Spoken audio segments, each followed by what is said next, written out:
2025년 10월에 도입된 해외 사업자의 국내 대리인 제도에 대해서 좀 설명을 드리도록 하겠습니다. 국내 대리인을 선임해야 되는 회사는 선임이 되었을 때 어떤 의무를 이행하게 되나요? 해외 사업자와 연락이 되지 않는 경우가 있을 수도 있을 것 같아요. 특별히 넣어야 되는 조항이라던가 그런 게 있을까요? 다음으로 또 이제 요새 게임 회사들이 굉장히 관심이 많은 이슈가 있죠. 네, AI 도입입니다. 연예인의 목소리로 보이스 오버를 만들어 달라, 그대로 말하게 해달라, 이런 입력하시면 안 됩니다.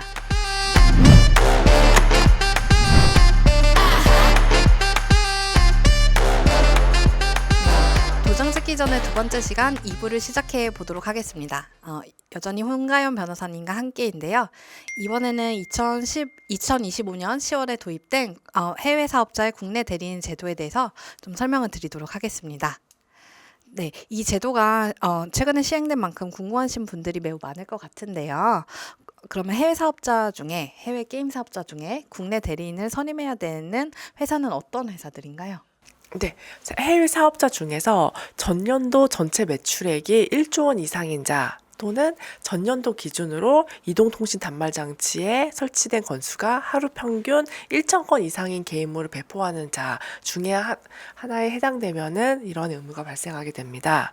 이게 국내 기준인지 아니면 전 세계 기준인지 되게 궁금해 하실 것 같아요. 전체 매출액은 전 세계 기준입니다. 전 세계 기준으로 1조 원 이상이면 되고요. 그 다음에 하루 평균 1,000건 이상 다운로드되는 그 건수는 국내에서 판매된 이동통신 단말 장치로 한정됩니다. 결국은 이제 두 번째 기준은 모바일에 대한 것 네네, 같은데요. 맞습니다. 네네. 그러면 하루에 1,000건이면은 결국은 1년에 36만 5천 건 정도 네, 이제 맞습니다. 되는 것 네네네. 같네요. 네, 그러면 상당히 좀 허들이 높다고 생각이 되는데, 네네. 그러면 이러한 사업자가 국내 대리인을 선임한다고 할 때 어떤 학력이라던가 경력이라던가 이런 기준이 있을까요? 그런 기준은 전혀 없고요. 그냥 자연인 또는 법인이기만 하면 됩니다. 그리고 실질적으로 운영만 되면 돼서요. 예를 들면은 뭐 이용자가 전화를 걸었는데 그냥 AIS에서 이렇게 넘어간다든지 이러지 않고 실제로 사람이 받고 이러기만 하면 됩니다. 네. 그러면 국내 대리인이 선임이 되었을 때 어떤 의무를 이행하게 되나요? 네, 크게 두 가지 의무가 있습니다. 첫 번째는 유관기관에 대한 보고 의무입니다. 여기서 말하는 유관기관이라 함은 문체부 장관 또는 지방자치단체의 장입니다. 그리고 게임물에 대한 표시 의무가 있습니다. 이게 결국 이제 해외 게임사에게 국내 대리인을 선임하라는 제도의 취지는 국내 게임사가 하고 있는 표시 의무를 해외 게임사에게도 부과를 하겠다는 취지인데요. 그래서 국내 게임사들이 표시하고 있는 것들을 해외 게임사들도 표시를 해야 됩니다. 구체적으로는 상호라든지 등급 및 게임물 내용 정보, 그리고 게임물 내에서 사용되는 확률 아이템의 종류와 종류별 공급 확률 정보를 뜻합니다. 네, 그러면 이렇게 국내 대리인을 선임한 경우에 그 국내 대리인에 대한 정보가 어디에 어떻게 표시가 돼야 되나요? 네, 게임물의 약관에 표시가 되면 되고요. 게임물 약관에 국내 대리인 성명, 법인 경우에는 그 법인의 명칭 및 대표자의 성명이고요. 그다음에 국내 대리인의 주소, 전화번호 및 이메일 주소가 표시가 되면 됩니다. 그러면 이렇게 국내 대리인이 선임이 됐을 때 만약에 자기가 열심히 의무를 이행하려고 했거나 아니면 자기가 의무를 이제 태만하게 했거나 했을 때 어떤 의무를 결국 어떠한 법적 책임을 지는지 좀 이 부분 많이 궁금해 하시는 것 같아요. 네네. 우선 국내 대리인이 의무 이행 과정에서 개인산업법을 위반한 경우에는 선임한 해외 사업자가 그 행위를 한 것을 보아서 해외 사업자에게 모든 책임을 지우고 있습니다.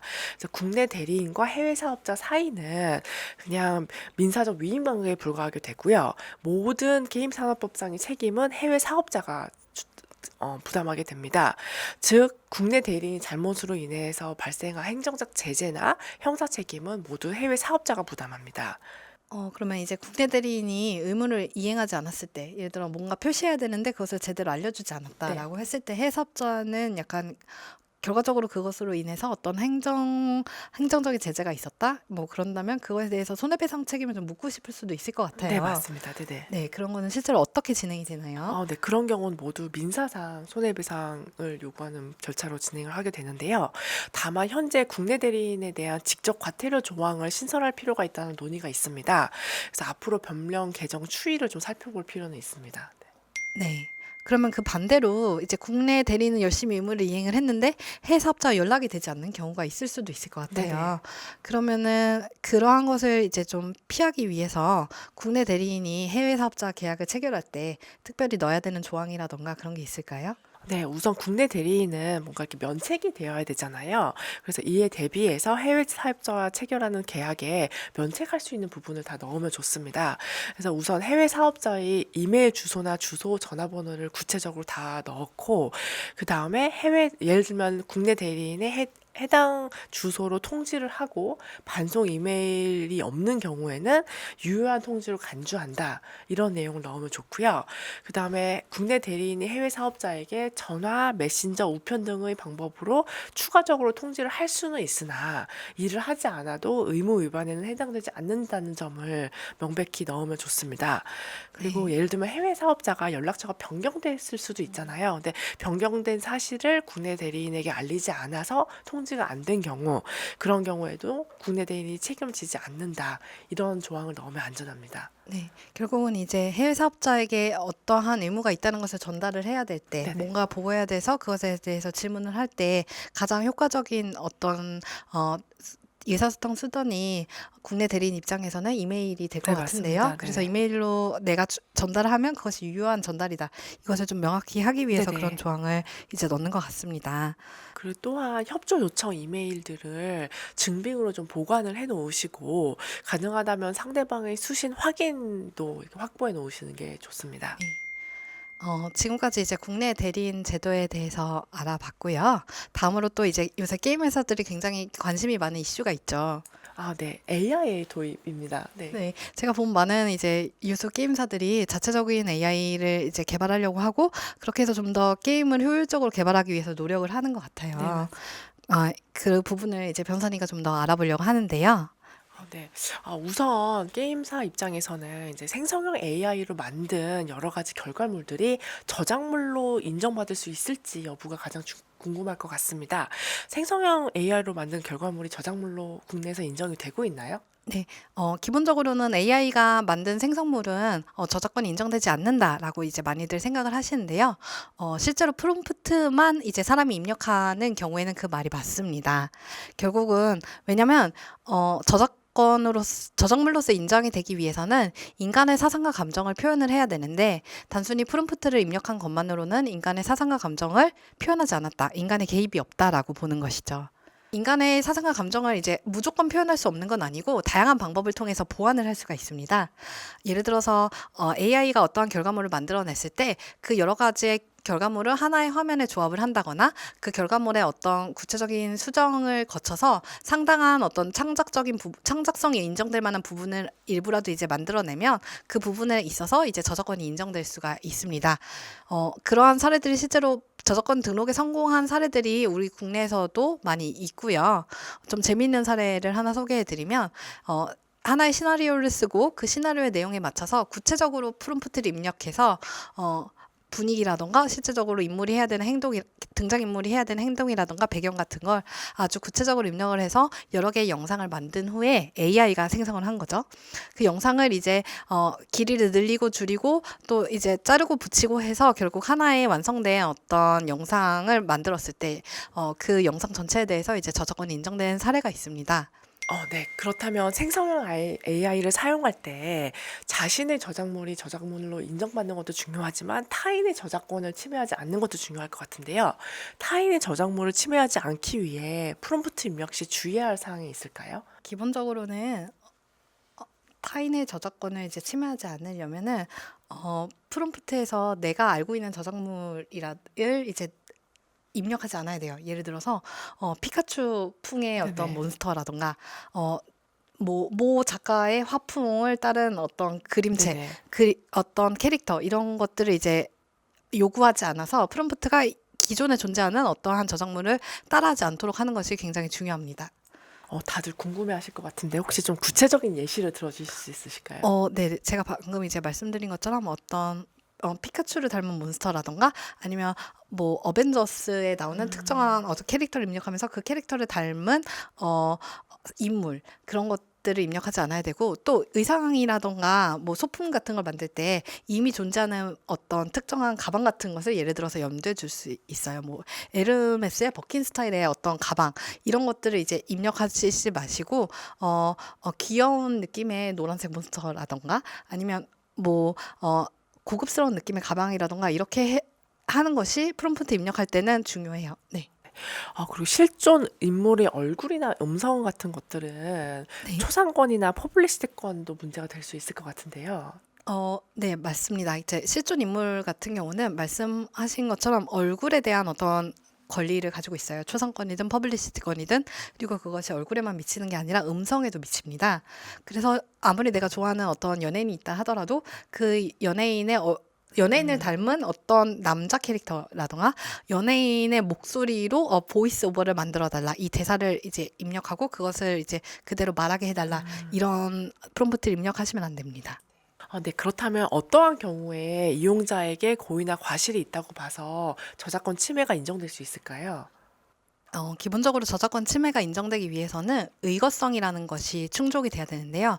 의거성이 기존에 존재하는 어떠한 저작물이 있는데 그것에 기반하여서 새로운 저작물이 만들어졌다라는 것이 그 의거성입니다.